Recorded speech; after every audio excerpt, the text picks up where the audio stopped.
Yeah! Yo everyone, Hyrit here. Welcome back to Crappy Cinematics.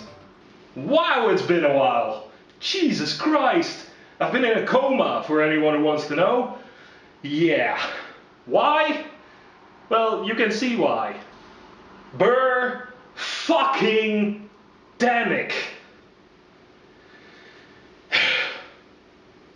Do I need to say anything more?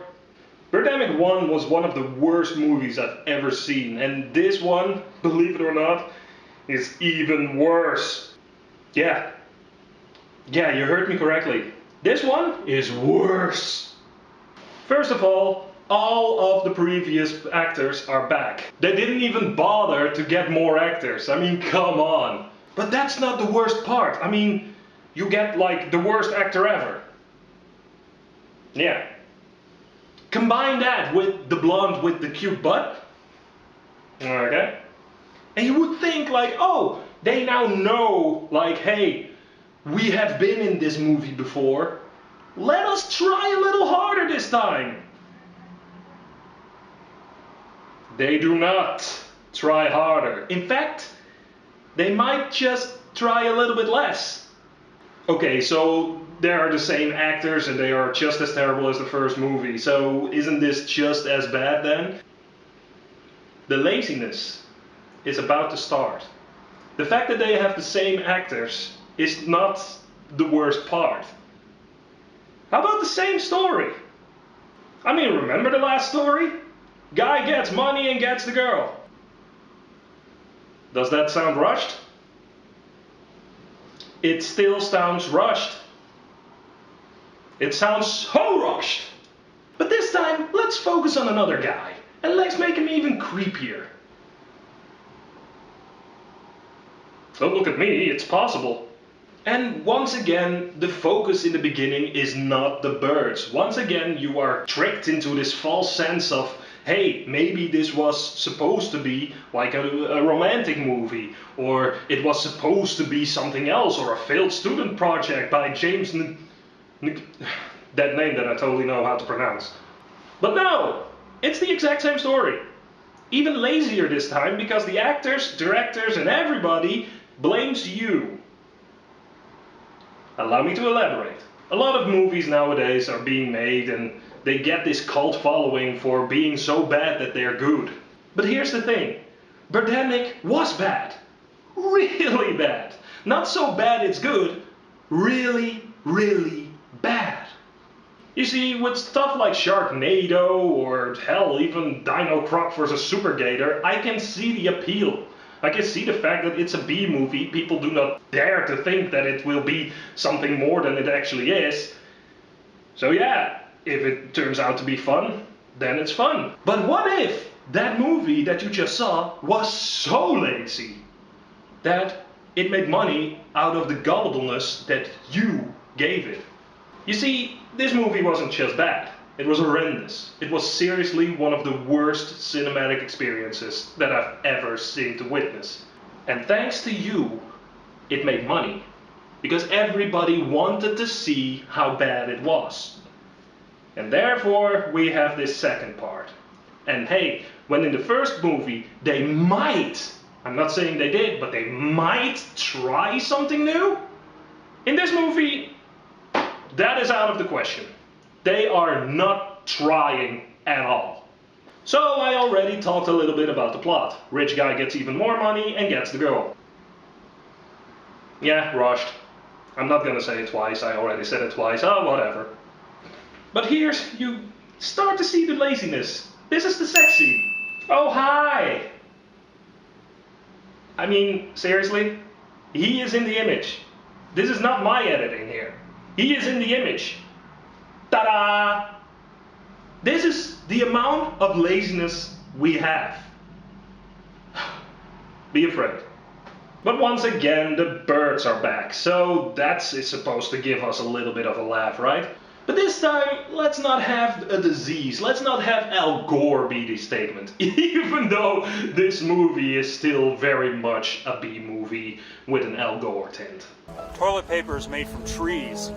Trees are cut down to make toilet paper. In fact, we haven't used toilet paper in many years. Are you two aware that the eagles and vultures are attacking? Yes, but they don't seem to bother us, probably because we live a green, non-emitting lifestyle. Hell, even the professor is back, and look at how big a performance he gives. The errant eagle, or the archaeological name is Neogyps errans, is actually the ancestor of the modern-day golden eagle. And the Merriam's teratorn is actually the ancestor of the modern-day vulture. Everything he just said sounded like he was shitting himself.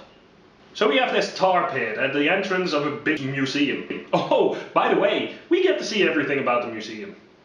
Yeah, they just go into the museum and we see everything. And then suddenly rain falls, which washes away some of the tar, and boom, prehistoric birds. I mean, sure. What is even more lazy is, hey, you could wait until nightfall, or you could wait until the museum was like closed or anything. But no! Here you have the big resurrection scene, you know? The one in the title.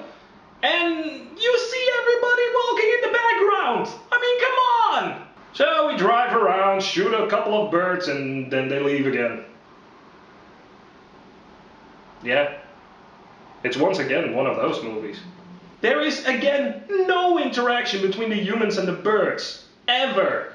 You have the same fucking animations for the birds as well as the same wooden fucking acting of the actors. I am dead serious. This is the worst.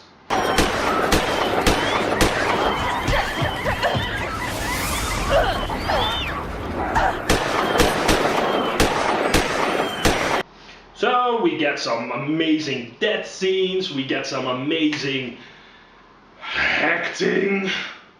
Strange and weird things are happening in the environment right now. I can direct it. Sure, if you can find a producer to option my script. My best friend Rod here, he's the executive producer of Sunset Dreams. I'm sure he'd love to take a look at your script. Yeah, that's a great idea of turning this birds attack into a movie. You know what? It could be just as big as the Jaws franchise. And of course, we get the same fucking love routine. The same one, even with the hokey fucking singer.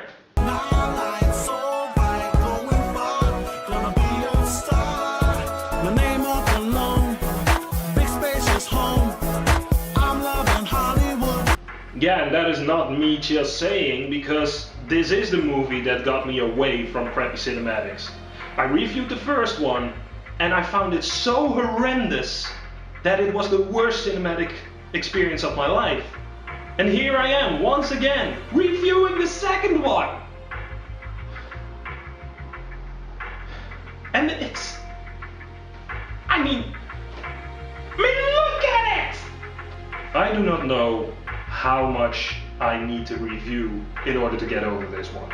Now I know what you're thinking. Oh, he just wants attention. Agitated Jollies didn't work out. First of all, Agitated Jollies is still going on. We just do not do Let's Plays anymore. So why bring back crappy cinematics? Mostly because I wanted to. It's been on a hiatus for way too long, and I thought, with the coming of Birdemic 2, it is time for me to come back. So, yes, Hyrit is back, everybody. Thank you all so much for supporting me, and holy crap, giving me so many views on Freddy the Frog. If you guys want to see more of that, it's coming up. Hyrit is back. It's my Christmas present to you guys. Even though it's halfway November when I record this. Anyway, thank you all so much for watching. See that like button? Kicking in the nuts. Give it a subscribe, share it with your friends, it helps me out a lot. I hope you have a wonderful day. Hyrit out.